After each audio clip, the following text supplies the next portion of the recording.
बिस्मिल्लाहिर्रहमानिर्रहीम। Intracranial haemorrhages से हैं। इसमें सबसे पहले ये कहते हैं कि इसकी मेनली 3 काजेज़ है। सबसे पहले है हाई ब्लड प्रेशर यानी कि हाइपरटेंशन या ऐसा कोई भी फैक्टर जो हमारे ब्लड वेसल्स के वॉल्स को डैमेज करते हैं। दूसरा स्ट्रक्चरल एब्नॉर्मेलिटी या स्ट्रक्चरल प्रॉब्लम, जिस तरह आर्टेरियो वेनस मालफॉर्मेशन होते हैं, जहाँ पर एक आर्टरी और वेन एक दूसरे के साथ मिलते हैं, वहाँ पर किसी किस्म की एब्नॉर्मेलिटी हो, या हमारा जो कैवर्नस साइनस होता है ब्रेन में, उसमें किसी किस्म की एब्नॉर्मेलिटी है, या कोई ट्यूमर है जो आकर हमारे ब्लड वेसल्स को डैमेज कर देते हैं। सही है।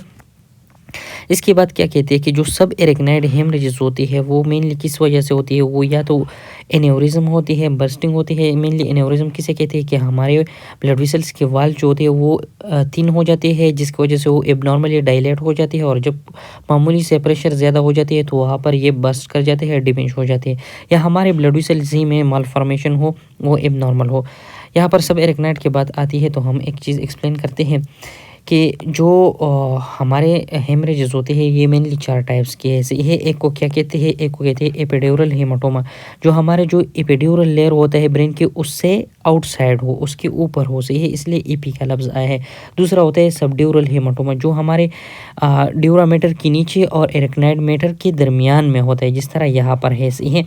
तीसरा आता है वो सब एरेक्नाइड हेमाटोमा, जो हमारे इस एरेक्नाइड लेयर और पाया मैटर के दरमियान जमा होते हैं, है इस तरह कोई ब्लड क्लॉट। एक होता है वो है इंट्राक्रैनियल हेमरेजेस, जो अभी हम पढ़ेंगे, जो हमारे ब्रेन टिश्यू के अंदर ही होता है, जो कि हमारे स्मॉल ब्लड वेसल की ब्रेकिंग की वजह से होता है, सही है। तो यहाँ पर एक और बात फिर भी डिस्कस की है कि जो सब ड्यूरल हेमाटोमा है एंड एपिड्यूरल हेमाटोमा है, ये मेनली जो होते हैं ट्रॉमा की वजह से होते हैं, एक्सीडेंट्स की वजह से होते हैं।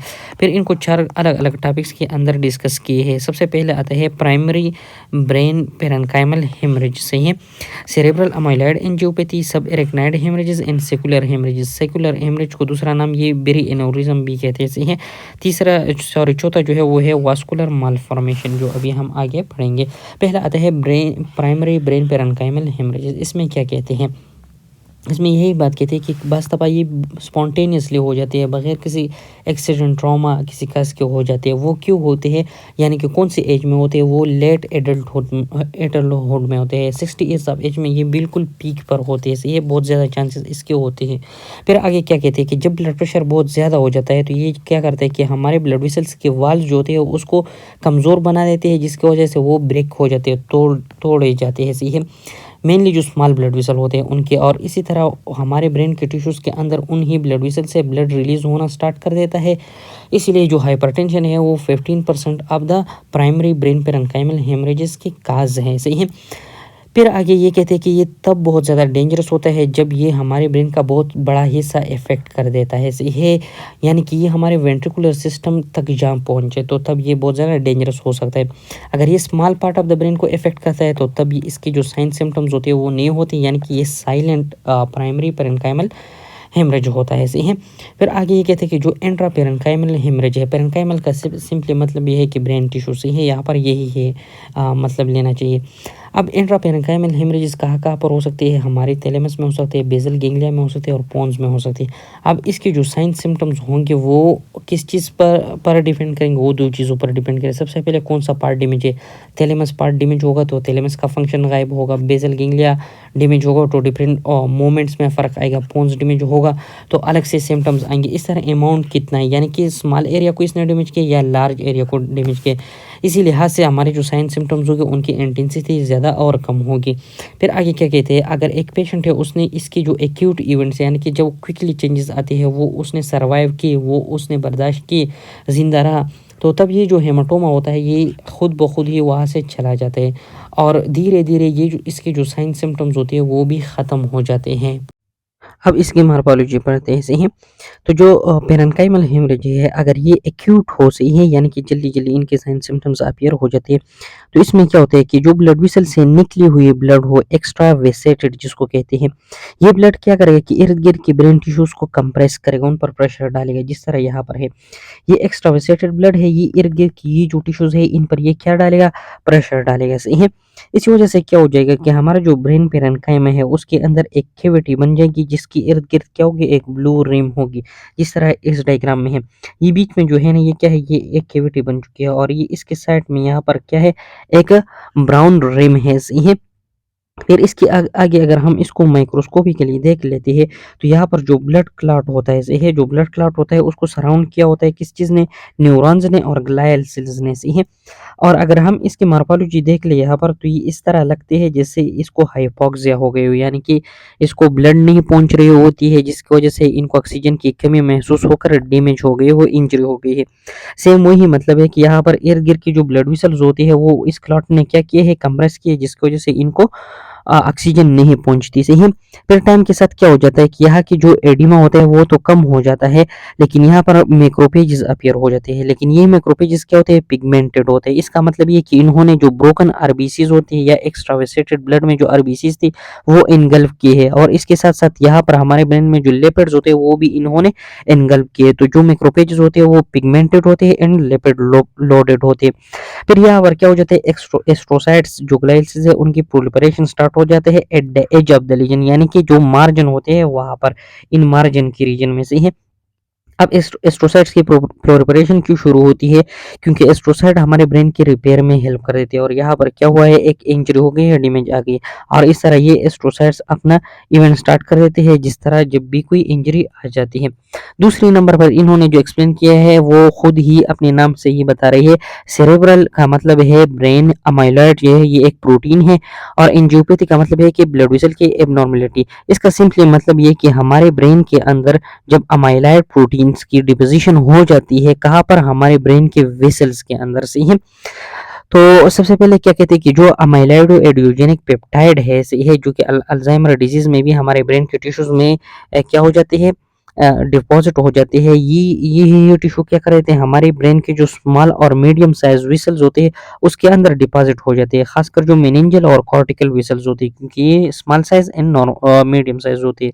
और ये जाकर इन वेसल्स को क्या बना देते हैं, स्टेफ बना देते हैं, ब्रेटल बना देते हैं और पाइप लाइक बना देते हैं, यानी कि फिर इसमें जो इलास्टिसिटी होती है वो बिल्कुल भी खत्म हो जाती है। और जब हम इसको स्टेन कर देते हैं तो ये कौन सी कलर की हमें मिलती है, कॉन्गो रेड, जिस कलर में ये राइटिंग है ना ये वाली, इसी ही कलर में ये मिल जाती है, इसी जिसकी वजह से हमारी जो विसल्स होती है वो बहुत ज़्यादा कमज़ोर पड़ जाती है, और अगेन इसके क्या हो जाता है, ब्रेकिंग स्टार्ट हो जाती है, और ये ब्रेकिंग किस चीज़ को लेट कर देते हैं, इंट्राक्रैनियल हेमरेजेस को, सही है। लेकिन ये जो हेमरेजेस होती है ये डिस्ट्रीब्यूशन में हमारे जो प्राइमरी ब्रेन पेरेन्काइमल हेमरेज होता है, सही है, उससे डिफरेंट होता है, क्योंकि वहाँ पर काज क्या था, इंक्रीज हाइपरटेंशन था, यानी कि हाई बीपी था। और यहाँ पर क्या है, अमाइलॉइड प्रोटीन्स की डिपोजिशन है, सही है, इसलिए इनका डिस्ट्रीब्यूशन डिफरेंट होता है, यानी कि लोकेशन डिफरेंट होता है, सही है। फिर इसके दो टाइप्स इन्होंने डिस्कस किए, एक जब ये हमारे ब्रेन के पूरा का पूरा लोब ऑक्युपाई कर देते हैं, इफेक्ट कर देते हैं, तो फिर हम इसको लोबुलर कहते हैं, सही है, लोबुलर सेरेब्रल कॉर्टेक्स को जब इफेक्ट कर देते हैं इसको फिर हम लोबुलर हेमरेज कहते हैं, या हम लोबुलर अमाइलॉइड हेमरेज कहते हैं। लेकिन जब ये बहुत ज़्यादा स्मॉल हो, मतलब लेस देन 1 मिलीमीटर हो, तो फिर इसकी किसी किस्म की साइंस एंड सिम्पटम्स अपीयर नहीं होती। इसी वजह से इनको हम फिर क्या कहते हैं, माइक्रो हेमरेज कहते हैं। ये तो माइक्रो हेमरेज का यही हो गया। अब आ जाता है सब एरेक्नाइड हेमरेजेस, ये है इंसिकुलर एन्यूरिज्म। सेकुलर एन्यूरिज्म को दूसरा नाम बेरी एन्यूरिज्म भी बोलते हैं। तो ये दोनों टॉपिक्स एक साथ डिस्कस किए हैं। सब एरेक्नाइड हेमरेजेस सिंपली ये बताते हैं कि सब एरेक्नाइड स्पेस में जब ब्लीडिंग हो जाती है, हमारे साथ कोई वेसल रप्चर हो गया और उससे जो ब्लड था वो जाकर हमारे सब एरेक्नाइड स्पेस में अकोमुलेट होने लगा, इसको हम क्या कहेंगे, सब एरेक्नाइड हेमरेज। सेकुलर एन्यूरिज्म का क्या मतलब है या बेरी एन्यूरिज्म का क्या मतलब है, ये हमारे साथ एक नॉर्मल ब्लड वेसल जैसी है इसकी, लेकिन जब किसी प्रॉब्लम की वजह से इसके वॉल से इस तरह का एक आउटपाउचिंग हो जाता है जो सेक शेप हो, सेकुलर में सेक जो होते हैं सेक शेप के लिए है, इसको हम फिर सेकुलर एनोरिज्म कहते हैं। बाज़ औक़ात ये एथेरोस्क्लेरोसिस की वजह से हो जाता है, जो कि वो फ्यूजिफॉर्म शेप बना देते हैं, उसको हम क्या कहते हैं, फ्यूजिफॉर्म एन्यूरिज्म कहते हैं, सही है। तो ये बात कहते हैं, आगे ये कहते हैं कि जब कभी भी हमारे साथ क्या हो जाता है, जो सेकुलर एन्यूरिज्म होता है ये तो ऑलरेडी वीक वॉल होते हैं, ये बर्स्ट कर जाते हैं, तो इससे जो ब्लीडिंग होते हैं वो जाकर हमारे सब एरेक्नाइड स्पेस में अकोमुलेट होने लगता है, और इसको हम सब एरेक्नाइड हेमरेज कहते हैं। इस ब्लीडिंग के डिफरेंट काजेज़ हो सकती है, लेकिन सबसे जो कॉमन काज़ है वो क्या है, इंट्राक्रैनियल प्रेशर हमारे साथ क्या करते हैं, राइज़ करते हैं, और ये 1/3 of the sub arachnid haemorrhages की काज़ेज़ में होता है। ट्रॉमा की वजह से भी हो सकता है, यानी कि यहाँ पर कोई वुंड स्ट्रक्चर था वो क्या करते हैं, कंप्रेस करते हैं एक ब्लड वेसल के वॉल को, जिसकी वजह से वो रप्चर हो जाता है। वास्कुलर एब्नॉर्मेलिटी भी होती है, जेनेटिक वास्कुलर एब्नॉर्मेलिटीज़ भी हो सकते हैं, कोगुलोपैथीज़ भी होते हैं जिसमें हमारे कोगुलेशन प्रोसेस में किसी किस्म की मालफॉर्मेशन होती है या ट्यूमर्स की वजह से भी हो सकती है। सही है। अब क्या कहते हैं कि ये डिफरेंट काज़ एक्चुअली क्या करते हैं, हमारे प्रेशराइज़ करते हैं, लेकिन जो स्ट्रेनिंग के दौरान होते हैं, स्ट्रेनिंग हमारे मसल स्पाज़म हम करते हैं या इस तरह ट्विस्ट पोज़ीशन करते हैं, जिस तरह हम जब वॉशरूम चले जाते हैं वहाँ पर होता है, या सेक्सुअल ऑर्गेनिज़्म होते हैं, मेनली जो इजैकुलेशन से पहले वाला कंडीशन होती है जिसमें हम बहुत ज़्यादा स्ट्रेस लगा लेते हैं, फ़ोर्स लगा लेते हैं। इसी के रिज़ल्ट में क्या हो जाता है कि हमारा जो इंट्राक्रैनियल प्रेशर होता है वो राइज़ कर जाता है, और ये राइज़ करने की वजह से क्या हो जाता है, वहाँ पर जो एन्यूरिज़्म होता है, ये बल्जिंग आउटिंग पाउच जो होता है वो ब्रेक कर जाता है, और इसकी जो ब्लीडिंग होती है वो हमारे आर्टरीज़ कहाँ पुश कर देते हैं, सब एरेक्नोइड स्पेस में पुश कर देते हैं। और इसी दौरान हमें एक बहुत